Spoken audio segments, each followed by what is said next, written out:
Hello మామ, నాకుండే థియేటర్కి తిరుపతి నుంచి చెన్నైకి రిజర్వేషన్ టికెట్ అయితే క్యాన్సిల్ చేసుకో మరి ఈవినింగ్ బస్ ఎక్కి అయితే వచ్చినా మామ. వచ్చేదలకి మిడ్ నైట్ అయింది. ఇక్కడ నుంచి కాలేజీకి బస్సులు లేవని ర్యాపిడో బైక్ అయితే బుక్ చేసుకొని వచ్చిన. ఈ అన్న అయితే గాల్లో అయితే వచ్చినాడు. ఫైనల్గా బండి అయితే హ్యాండ్ ఇచ్చేసింది. దగ్గరలో ఉండే పెట్రోల్ బంక్ అయితే తోసుకొని అయితే వచ్చినాడు.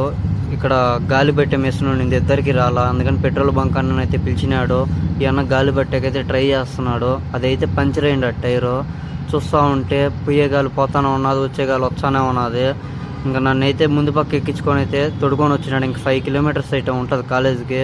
అన్న ఒకటే చాలా దూరం నుంచి తోస్తూ ఉంటే నేను ఒక చెయ్యి వేసిన.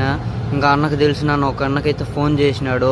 దారిలో ఇంటికి పోయే దారిలోనే అని నన్ను ఫ్రీగా అయితే పికప్ చేసుకున్నాడు.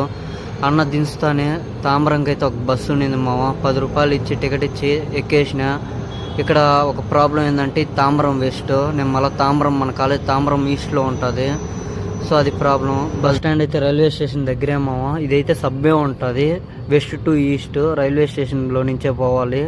ఇంకా బయటికి అయితే వస్తానే నేనైతే కాలేజీకి ర్యాపిడ్ అయితే బుక్ చేసిన మామ. కాలేజ్ జాయిన్ అయినప్పటి నుంచి అయితే చాలాసార్లు ఇంటికి కాలేజీకి వచ్చిన. ఇంత దరిద్రం ఎప్పుడు కాల మామ. చాలా కష్టపడి అయితే కాలేజీకి అయితే వచ్చేసినా మామ. మీరైతే సబ్స్క్రైబ్ చేసుకోండి. గుడ్ నైట్, ఉంటాం మామ.